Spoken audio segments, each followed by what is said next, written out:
The light of the Astronomican was a song, a scream, a road. It was the only truth in the infinite dark between stars, a burning, psychic bonfire whose flame was the agony of a god. My duty was to feel its pull, to navigate the shoals of unreality along the path its light carved through the warp. For 600 years, I had done this. I had felt its rhythm, the steady, crushing pressure of its beacon. But now the song was wrong. It was not fading. Such a thing would mean the death of us all.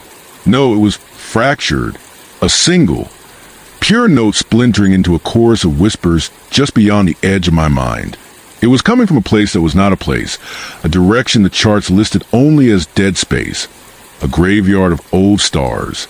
And against every edict of the novice Nobilite, against every shred of sense my lineage had bred into me, I found myself turning our vessel, the Cartographer's ruin, away from the sacred path.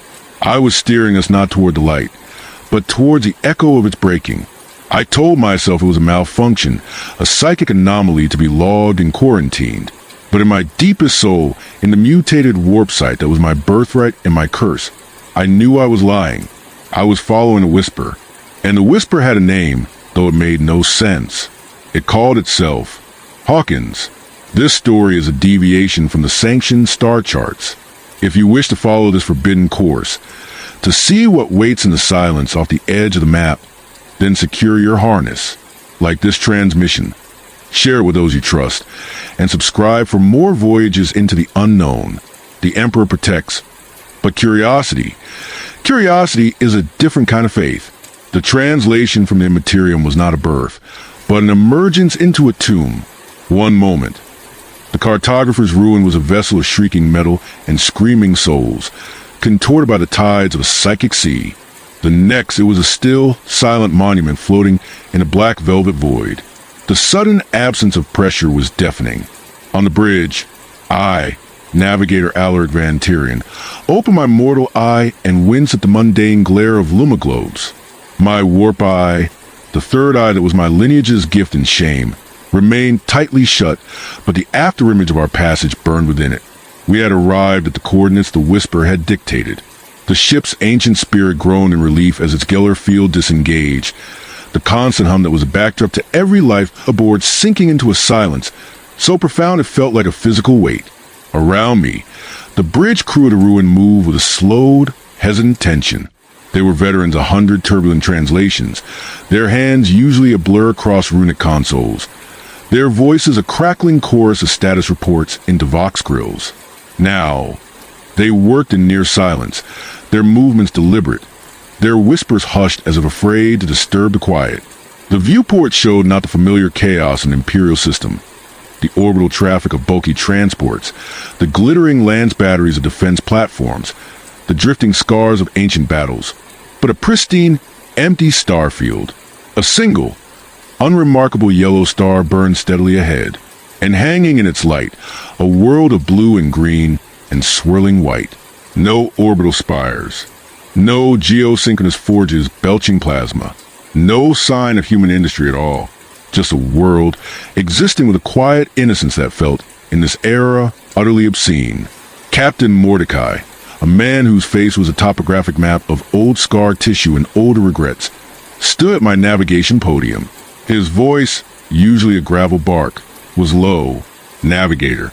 Sensorium returns are null. No energy signatures beyond stellar background. No vox traffic. No debris fields. No navigational markers. He pronounced each no, like a hammer striking an anvil in the silence. Is this the source of your anomaly? He did not say your distraction. He did not need to. I had diverted us from a lucrative commercial run for this. My authority as a novice Nobilite was absolute in matters of the warp, but that authority was a currency that devalued with every parsec we spent off course. I did not answer him directly. Instead, I reached out again with my mind, not with the full force of my warp sight, but with the periphery of my senses, the way one might test the temperature of water with a fingertip. The crushing, glorious pressure of the Astronomican was there, a constant, distant strain at the edge of perception, the psychic backbone of the Imperium. But layered over it, through it, was that other thing, the fracture, the echo. Here in real space, it was not a song, but a vibration, a deep suboral hum that resonated in the marrow of my bones and the root of my third eye. It was coming from the planet. It was not malicious. It was not inviting. It simply was a fact of the space as fundamental as gravity. It is, I finally said, my own voice sounding alien in the hush. The psychic resonance is terrestrial in origin, massive, but contained. And Captain, I turned to look at him, my two mortal eyes meeting his single, cybernetic one. The warp here is calm. Not just calm. It is dormant. His scarred face went very still. Every space in the Imperium was a realm of chaos, of predator emotions and thought beasts. A calm warp was a fairy tale for fools. It was like speaking of a dry ocean or a cold sun. It was an ontological impossibility. Dormant, he repeated, the word tasting of ash. The veil is thick here, I murmured, more myself than to him. Untouched, unstirred. A profound and terrifying thought dawned. This system was not just unmapped, it was unlived. Humanity had not yet poured its collective pain, its ambition, its fury and faith into the ether here. The warp was a reflection of the material. This place reflected nothing but its own primordial self.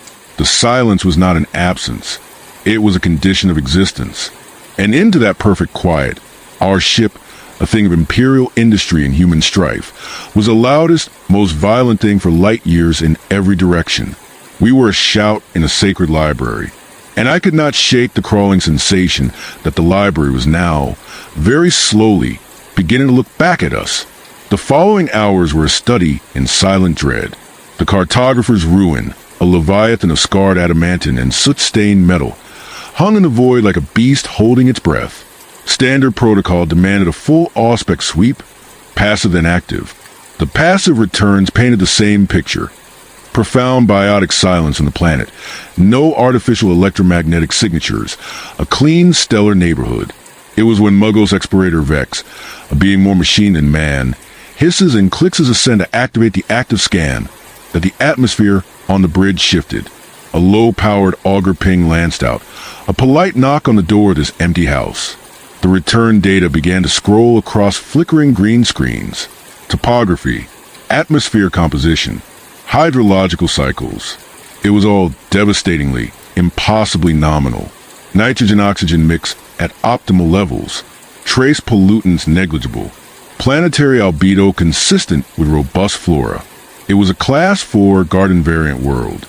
A prime candidate for colonization. In any other circumstance, the crew would be buzzing with potential for glory and discovery. Instead, they watched the data in a silence thick with superstition. It was a junior astropath, a gaunt youth named Finn, who first gave voice to the creeping horror. He had been stationed in a warded chamber adjacent to the bridge, a conduit for any psychic chatter. He stumbled onto the command platform, his blind eyes weeping slow, milky tears, his hands trembling. "The quiet," he rasped, his voice the dry scrape of parchment. "It is not empty, Captain. It listens. The shadows in the corners of my cell, they have depth today. They have weight." Captain Mordecai's jaw tightened. Astropaths were unstable by nature, their minds forever scarred by the soul binding. But Finn was not given a fancy. He was reporting a tactical fact.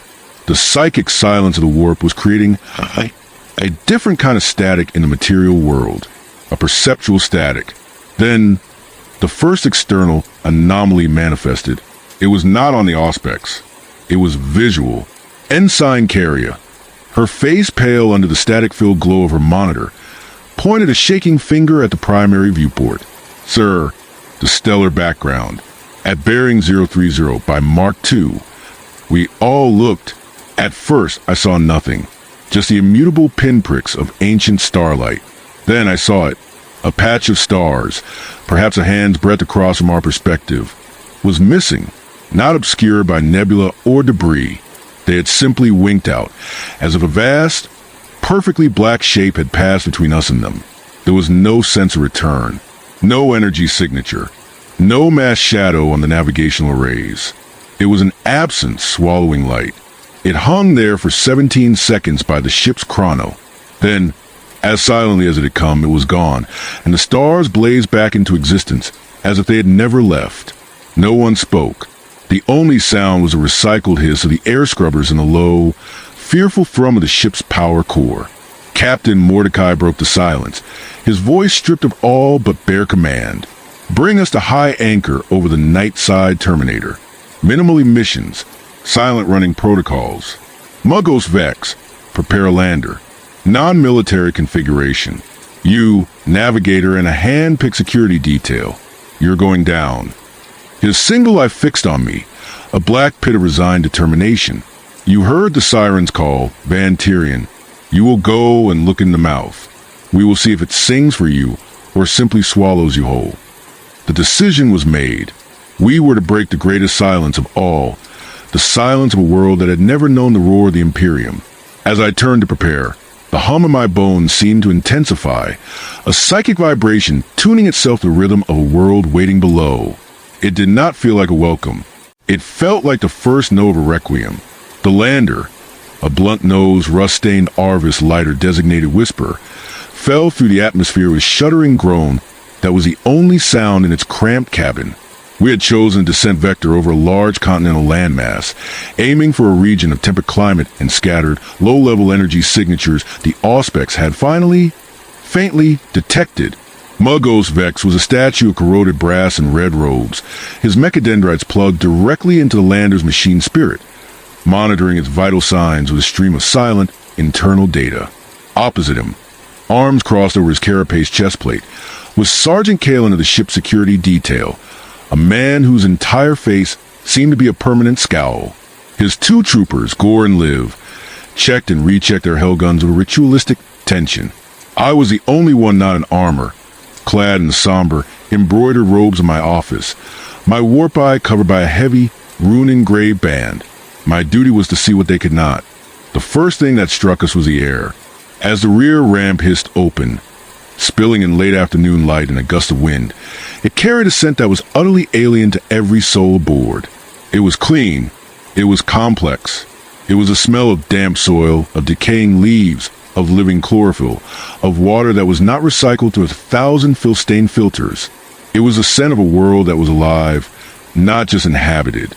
I saw Sergeant Kalen scowl deepen into a look of pure, instinctive revulsion. His entire life had been spent in the recycled, ozone-tinged, promethium-tainted atmosphere of void ships and Imperial stations.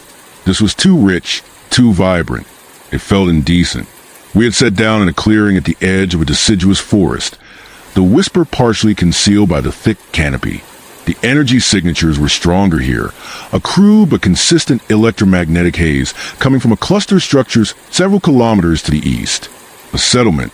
We moved out on foot, Muggos Vex mechanical legs crushing ferns and twigs with loud, rhythmic snaps that made Sergeant Kalen wince. The forest itself was a barrage on the senses. Birdsong, actual, unpolluted avian calls, echoed in the canopy. Insects buzzed. Small creatures rustled in the undergrowth.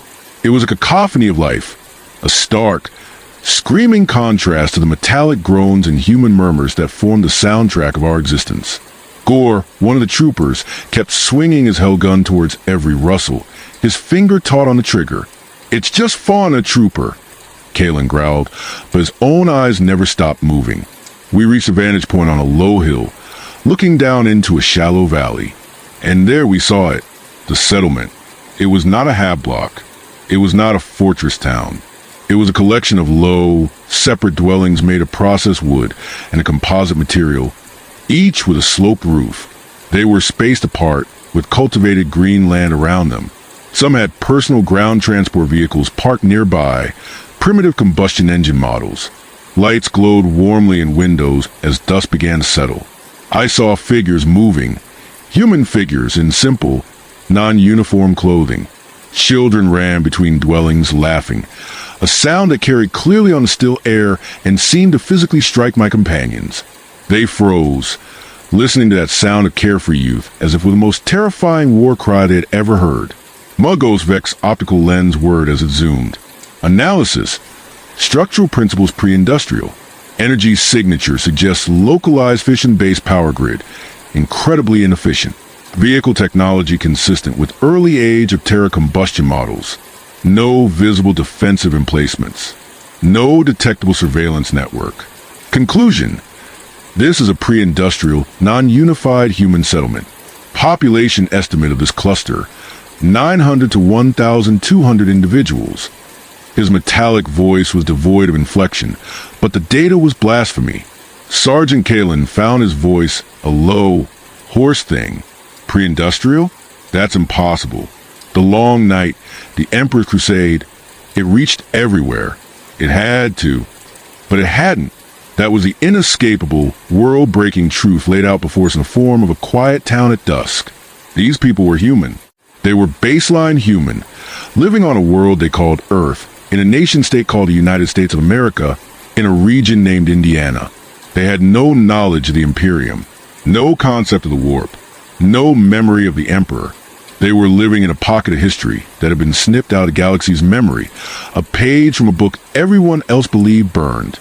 The horror for my Imperial comrades was not in a threat, but in the absence of the only reality they had ever known. They were soldiers of an empire that spanned the galaxy, and they were looking at a reflection of their species from 10,000 years past, alive and breathing. The shock was not tactical. It was existential. It was a gut punch to the soul. And in that moment, I understood our mission had just transformed. We were not investigating an anomaly. We were gazing into a living grave of our own past, and the corpse was smiling up at us. We observed until full dark, a tense, silent vigil from the tree line. As night fell, the settlement did not devolve into the fear-locked quiet of an Imperial hive's underlevels. Porch lights flicked on. The internal glow of the dwellings painted squares of yellow on the grass. The occasional vehicle rumbled along the paved roadway that served as the settlement's artery. There was a mundane peace to it that was more unnerving than any Xeno's ambush. Sergeant Kalen finally broke our silence, his voice a grating whisper. We need a closer look. Contaminated visual data is insufficient. We need audio. We need language patterns. His meaning was clear. We needed to get close enough to hear them speak, to confirm they were not some elaborate, unknowing puppet show put on by some alien intelligence. Muggos Vex inclined his head, a motion of grinding servos. Axiom, direct observation supersedes passive scan. Proposal, a two-person reconnaissance towards the nearest isolated structure. He pointed a claw-like manipulator towards a dwelling set slightly apart from the main cluster, with a single light burning in a ground-floor window. It was decided. Kalen would go, with Trooper Liv for backup. I insisted on accompanying them. The psychic hum was a physical pressure here, a thrumming in the air like the moment before a thunderstorm, and it centered not on the town, but somewhere beyond it, to the northwest. I needed to feel its source. The Muggos would remain at the vantage point as a comms relay, his augmetics patched into the lander's weak, directional vox link. We moved through the darkness like ghosts, or like the criminals we felt we were. Kalen and Liv were professionals, their black carapace blending with the shadows, their movements economical and silent. I was less graceful, my robe snagging on brambles, but the night itself seemed to cushion our passage. The air was cool, carrying the scent of cut grass, and from the dwelling, the rich, fatty aroma of cooked animal protein. We halted behind a large, wheeled refuse container at the edge of the property. A window was open, and a voice drifted out.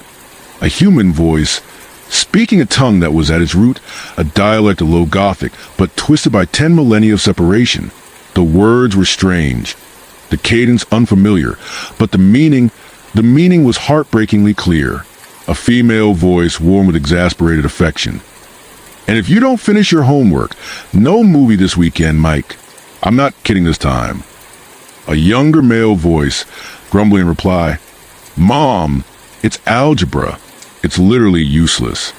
A third voice, older male, chuckled, said every kid ever. Just get it done. Slugger. Tomorrow's a new day. It was a fragment of domestic life. A mundane argument over education. A father's gentle chiding. In that moment, Trooper Liv, her helmeted head tilted as she listened, let out a soft, almost inaudible gasp. I knew her file. She was from a hive world, from a family unit that had been dissolved into the work gangs at age 6.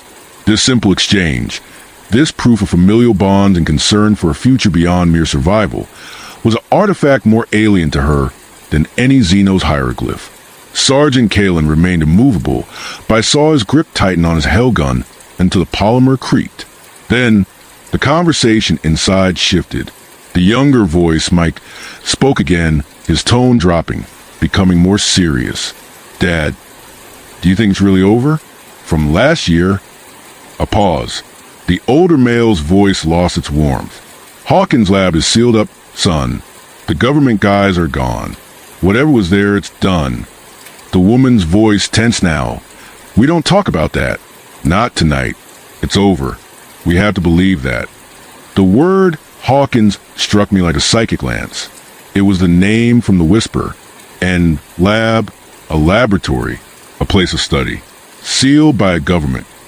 The psychic hum in my bones seemed to pulse in time with my own quickening heart. This quiet, this garden was not pristine. It was a garden growing over a battlefield. Something had happened here. Something they were trying desperately to forget. And as I stood in the dark, smelling their cooking, hearing their fear, I realized the greatest horror was not that this world was untouched by the Imperium's darkness. It was that it generated its own unique darkness and had somehow, against all odds, survived it. They were not ignorant children. They were veterans. And their war, it seemed, was not entirely over. The name Hawkins became our compass point. Through the long, tense night, Muggos Vex interfaced with the Lander's cogitator, sifted every strand of unencrypted electromagnetic traffic he could scrape from the air, crude radio broadcasts, pulse television signals, even the analog chatter of telephonic communications. It was a torrent of data, so primitive it was almost transparent. The settlement we observed was Hawkins, a township in the state of Indiana. The references to last year in the lab coalesce around a single, stark narrative. An unexplained disaster at a local Department of Energy facility, officially termed a chemical fire, resulting in multiple casualties and a permanent government quarantine of the site. The public story was a thin sheet of ice over a deep, black lake. The subtext gleaned from fearful whispers on party-line telephones and the coded language of traumatized teenagers.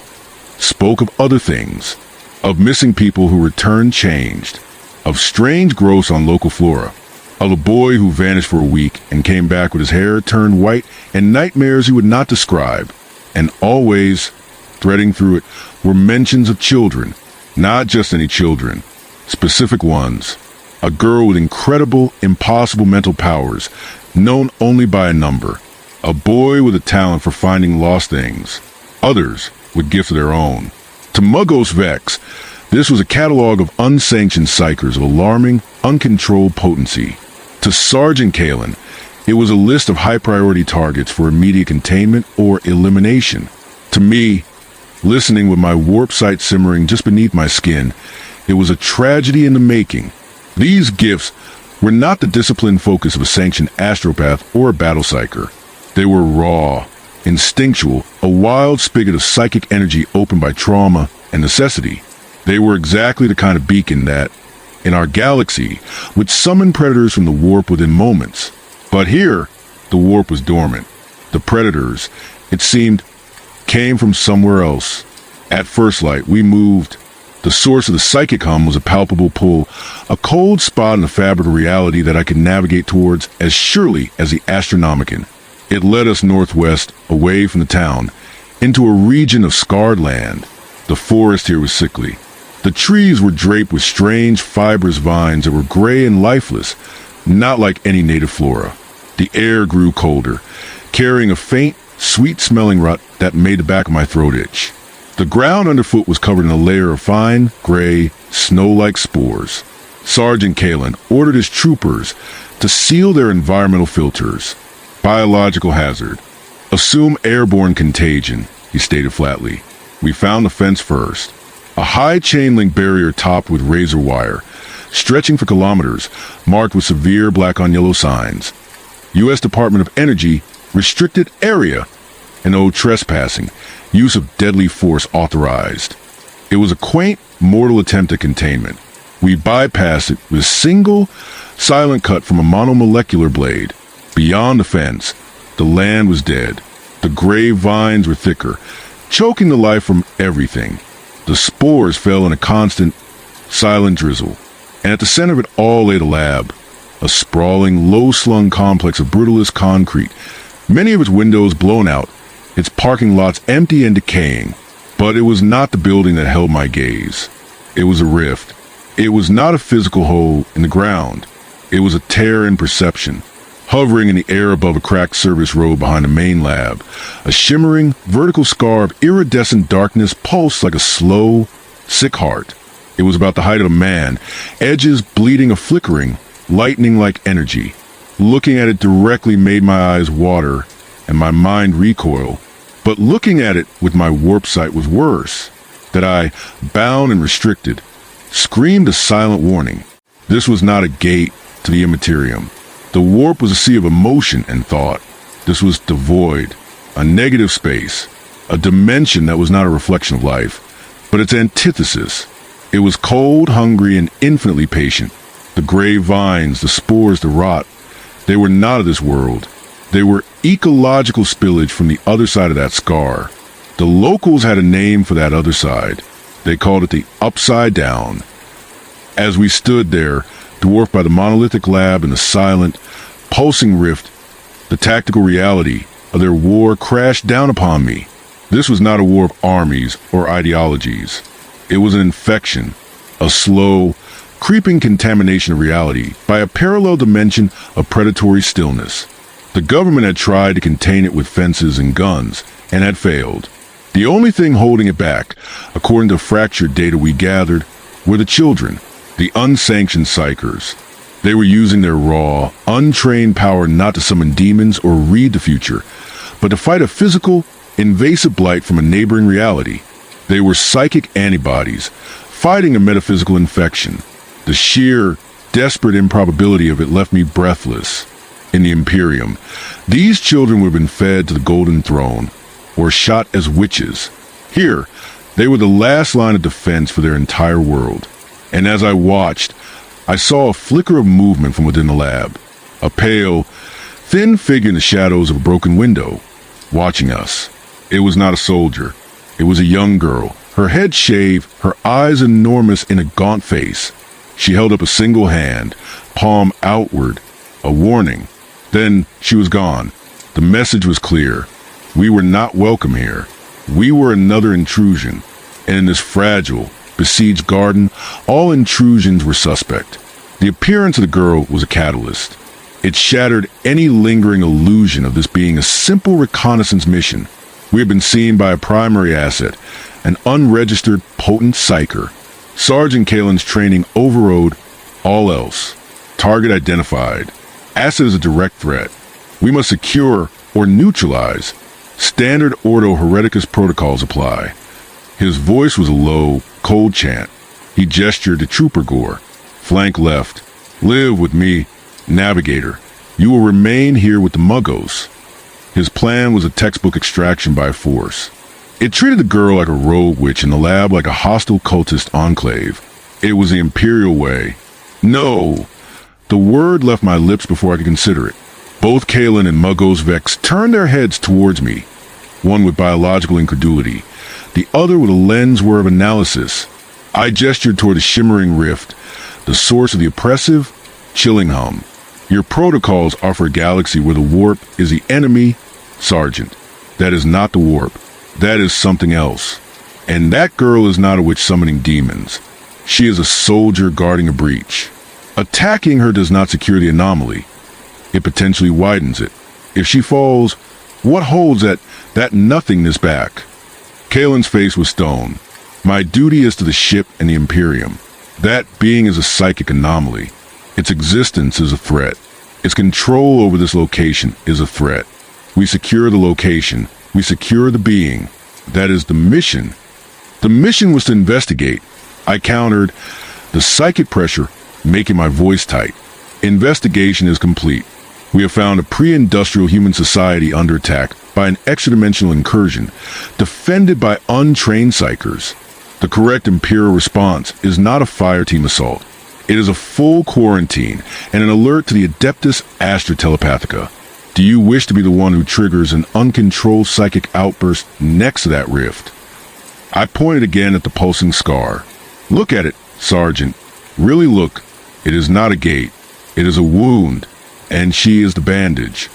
A tense silence stretched between us, broken only by the faint, eerie whisper of the spore fall. Muggos Vex's internal cogitators hummed. The Navigator's point possesses tactical merit. An uncontrolled psychic discharge in proximity to the dimensional instability presents an incalculable risk. Data suggests the native psyker children utilize their abilities in a gestalt cooperative manner. Aggression may trigger a unified defensive response of unknown magnitude. He was not taking my side. He was analyzing variables. But his analysis supported my plea. Kalen glared at the rift, then back at the dark window where the girl had been. I could see the conflict in him. The lifetime of drilled-in doctrine warring with the evidence of his own senses. This was not a cultist hideout.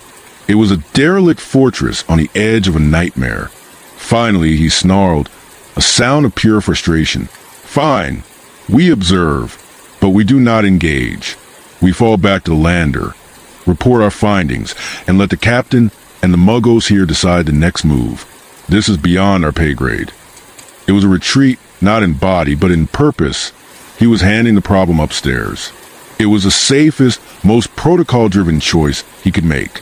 We withdrew from the corpse-gray woods. The image of the girl's warning hand burned into my mind. As we trudged back through the healthy forest towards our insertion point, the weight of what we had seen settled on each of us differently. For Kalen and his troopers, it was a tactical puzzle with no clean solution. For Muggos Vex, it was a database of fascinating, horrifying contradictions to Imperial science. For me, it was a profound and unsettling symmetry. The Imperium fights a never-ending war against chaos, a corruption born from within, from the soul of the galaxy itself. This world, this Earth, was fighting a never-ending war against the upside down, a corruption from without, from a cold, alien reality that pressed against its own. Both were battles for survival. But the tools, the soldiers, the very nature of the enemy, they were mirrors held up to each other, one reflecting fire and faith, the other reflecting silence and science. And I was the one who would have to describe this reflection to Captain Mordecai. I would have to articulate the impossible choice that now lay before him, and by extension, before the entire Imperium. To report was to light a beacon that would bring the fire of the Emperor to this garden. To stay silent was to let this silent war play out in the dark forever. I knew which path the captain would be compelled to choose, and the thought of it filled me with a dread colder than the air from a rift.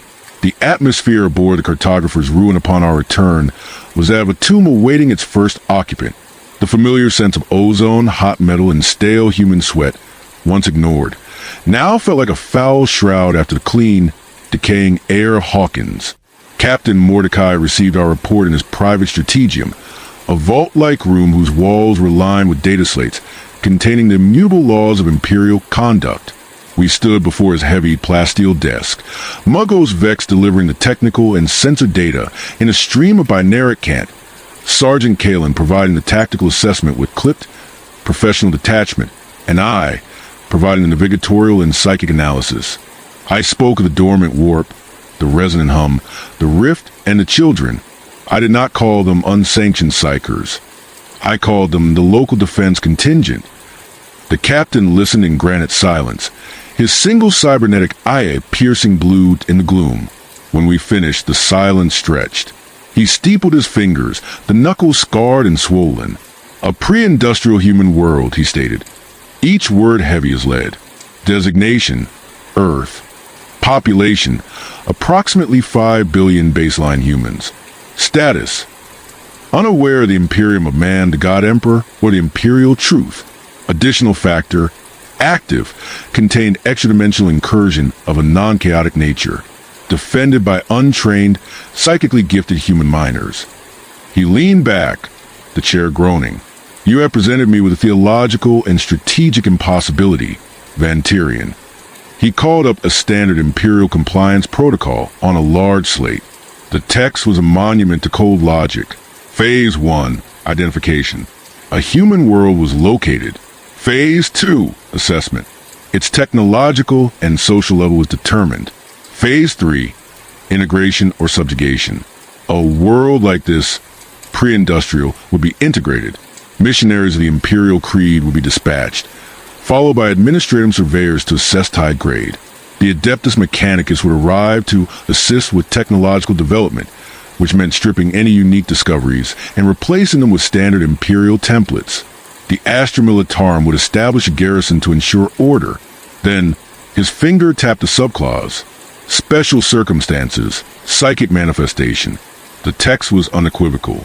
Any human population found to harbor unsanctioned psykers outside a controlled, Imperial-sanctioned framework is to be considered compromised. All psychic individuals are to be immediately detained by Ordo Hereticus or local Astra Militarum forces for testing and transportation to the black ships of the Adeptus Astra Telepathica. Failure to comply warrants planetary quarantine and, if necessary, exterminatus. He looked from the text to us. The local defense contingent, as you term them, Navigator, are, by the immutable law of the Imperium, a planetary-scale contamination event. Their existence alone mandates an inquisitorial response. The fact that they are fighting an extradimensional incursion is irrelevant. It may even be worse. It suggests they are actively using their powers, drawing further attention. This upside down, as you call it, is a secondary concern. The primary contagion is psychic humanity running loose. Sergeant Kalen nodded once, a grim affirmation. This was the clarity he understood. Muggo's vexed lens focused on the captain. Query: does the non-chaotic nature of the incursion affect protocol? Mordecai's smile was a thin, cruel slit. Does it matter, Muggos? To the Ordo Hereticus, a psyker is a gateway. The destination is a footnote, a demon from the warp or a monster from a parallel reality. The result is the same, a breach of the sacred human form and the laws of reality. The protocol is clear. He stood, turned to gaze at the system schematic on the main viewport, the yellow star and its green-blue world. Our duty is clear. We are not a compliance fleet. We are a lone merchant vessel. Our duty is to report a detailed priority astropathic communique to the nearest sector command, detailing the location, status, and dire psychic threat of this world. We will then withdraw to a safe distance and await further instructions, likely to rendezvous with the first elements of the response fleet, an inquisitorial black ship, a company of Sisters of Silence, perhaps a detachment of Adeptus Custodes if the threat is deemed grave enough. He spoke the titles like a liturgy of doom. Each one was a death sentence for the quiet world below. I felt the decision settling over strategium like permafrost. It was correct. It was by the book. It was the unthinking institutional reflex of the Imperium, a hammer that saw only nails. It would not see a garden or children defending their home or a unique, contained anomaly. It would see only deviation. And deviation must be purged. The image of the girl in the window, her pale, warning hand, flashed before me. She would be taken, probed, her mind dissected for secrets before her soul was fed to the golden throne to buy a few more seconds of life for the Emperor. The boy with the white hair, the others, they would share her fate. Their families, their town, their entire civilization would be dismantled and rebuilt in the grim, joyless image of the Imperium. The Upside Down might even be exploited as a new weapon, its rift forced open by Mechanicus Magi, unleashing its cold hunger upon the Emperor's enemies. In trying to contain a threat, they would become the instrument of a far greater, more profound destruction. Captain Mordecai was not a cruel man. He was a faithful man. And in the 41st millennium, faith demanded atrocity. My mouth was dry. The choice was no longer his. By bringing us here, I had made it mine, and I had only one option left, an option that was the deepest heresy of all. I requested a moment alone with the captain, citing navigatorial concerns about the local warp stillness and its potential effect on the ship's pending astropathic transmission. He granted it with a curt nod, his mind already moving to the logistics of composing the fateful message. The strategium door hissed shut behind Sergeant Kalen and Muggos Vex, leaving me in the dim light with Mordecai. The weight of 600 years of service, of oaths sworn on the lineage of my house, pressed down on me. What I was about to do would break every one of them. Captain, I began, my voice softer than I intended. The report, it will be your legacy. He glanced at me, suspicion beginning to cloud his features. I pressed on, circling his desk, not looking at him but at the system schematic. They will name a ship after you. Perhaps the Mordecai's resolve. Your name will be in the logs as a discoverer of a lost human world, a vigilant servant who identified a dire threat. I turned to face him. And what will they find when they get here? A world of 5 billion souls, living in a state of grace we murder for in our hymns. They will find children who are not witches, but guardians. They will find an enemy that is not chaos, but something we have no frame of reference for. And they will do what the Imperium always does. They will apply the protocol.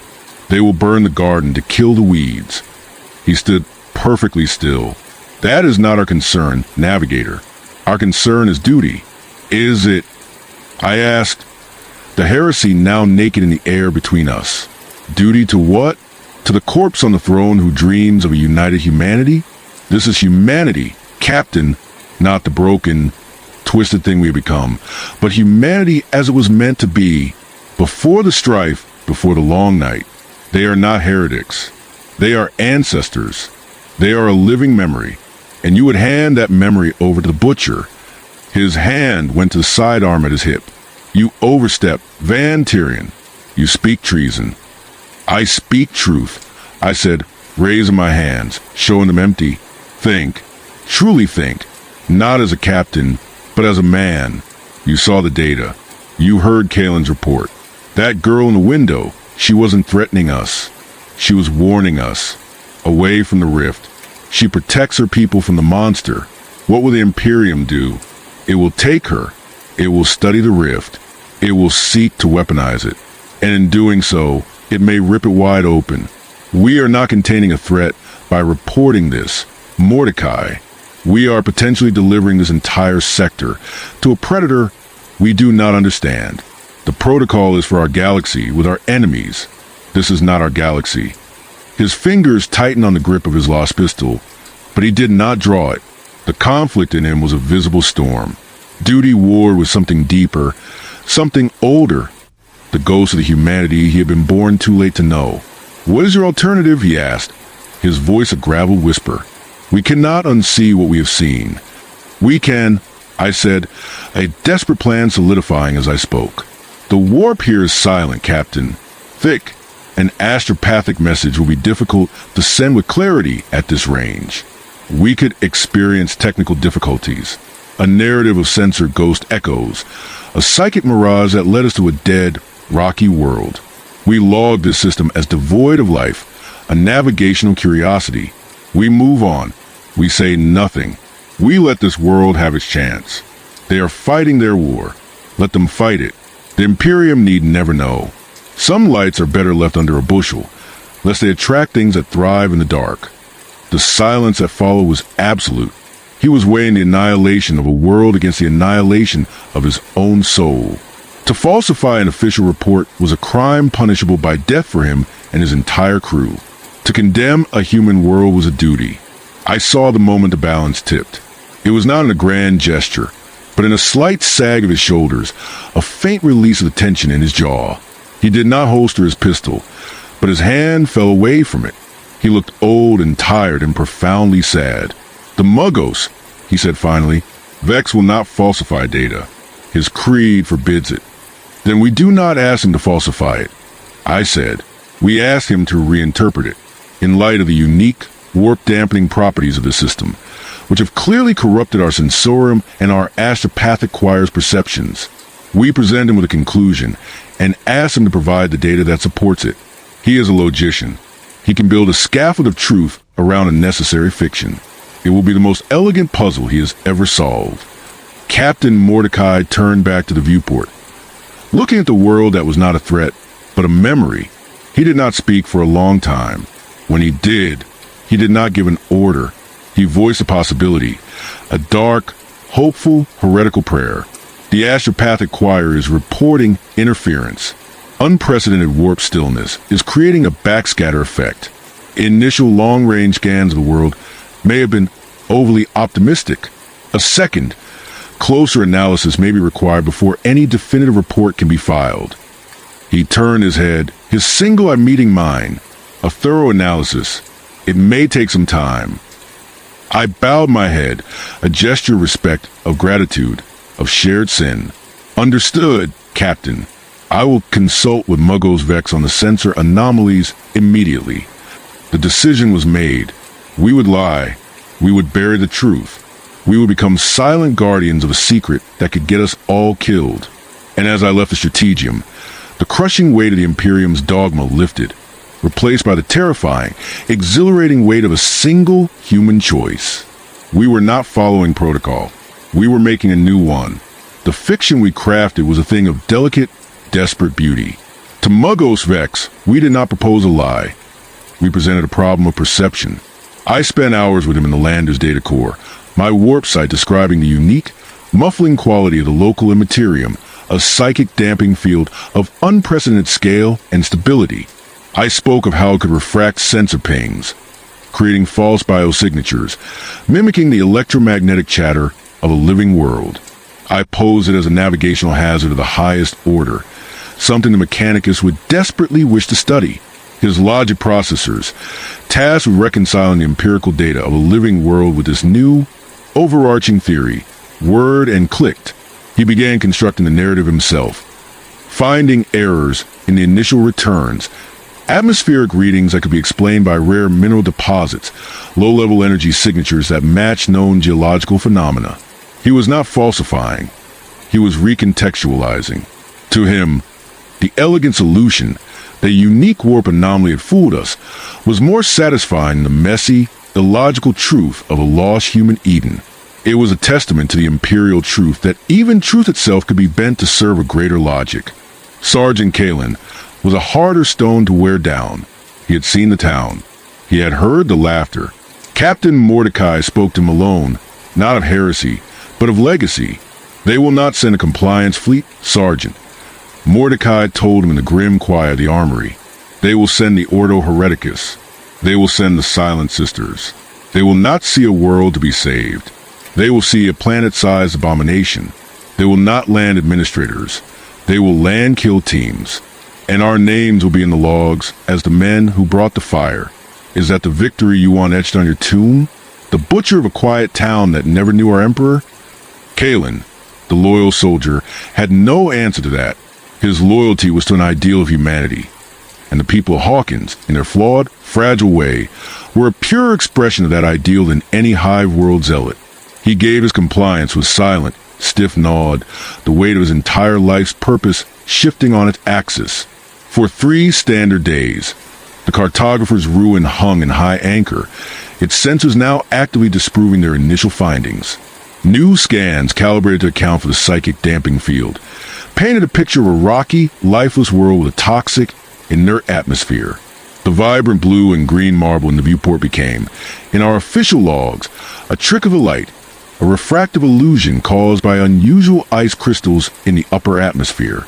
The astropathic choir, under my careful guidance, sent a short, fragmented burst towards the nearest relay. Cartographer's ruin reporting. Expedition into dead space. Sensor anomaly investigated. Result: false positive. System clear. No strategic value. Resuming commercial route. It was a dry, bureaucratic obituary for a living world. On the final night, I went back down. Alone, I took a one-man scout pod, its emissions negligible, and set it down in the same clearing. I needed to see it one last time, not as a navigator or an Imperial, but as a man. I walked to the hill overlooking Hawkins.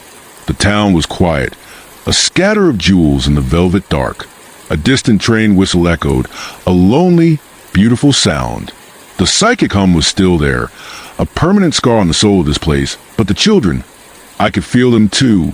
Faint psychic candles guttering behind curtains, their dreams tinged with shadows, but also with the stubborn, ordinary light of homework and friendships and future plans. They were winning. Not completely, not forever, but they were holding the line.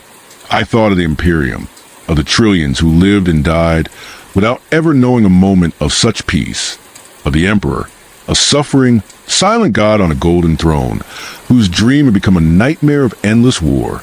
His light was a beacon, but it was a beacon that illuminated only battlefields. Here, in the dark, a different kind of light persisted. It was smaller. It was vulnerable. It was defended by children with nightmares and government men with secrets. But it was their light, and it was not yet time for our fire. The scout pod ascended, the lights of Hawkins shrinking to a faint glow, then vanishing into the planetary curve. From orbit, the world was a silent sphere once more, just another mote in the infinite black. Aboard the Ruin, the crew went about their duties with a subdued air. They knew, on some level, that a line had been crossed, that they were complicit in a secret. But they were spacers. They understood that the void kept many secrets, and that survival sometimes meant looking away. Captain Mordecai gave the order. The warp drives engaged, a rising, soul-tearing scream that was the sound of our reality being punctured. I stood at my podium, my warp eye open, guiding us not toward the fractured song, but away from it, back into familiar, turbulent currents of the galaxy's pain. The last glimpse I had was of a silent star system, receding into the distance, its yellow sun burning with an ordinary, unremarkable light. In the ship's log, the sector was marked with a symbol for void cold and navigational curiosity. In my mind, it was marked with a single, forbidden word: sanctuary. The Cartographer's ruin plunged into the Imperium, leaving behind a silence more profound than any we have found. We had not brought compliance. We had not brought truth. We had brought the only gift the Imperium could never, ever give: oblivion. We had chosen to be forgotten by them, so that they might be forgotten by us. It was the greatest heresy. And as the ship sailed the sea of screams, I felt, for the first time in 6 centuries, a peace that was not the absence of war, but the presence of something better. We had saved no worlds. We had won no glory. We had simply, quietly, allowed a garden to grow in the dark. And in the 41st millennium, that was a miracle. The ship trembled around us, carrying its secret into forever night, a tiny, hidden shield against the unending storm. The Emperor protects, they say. But sometimes, protection is not a shield raised in battle. It is a door gently closed. It is a star chart deliberately left blank. It is a silence chosen and kept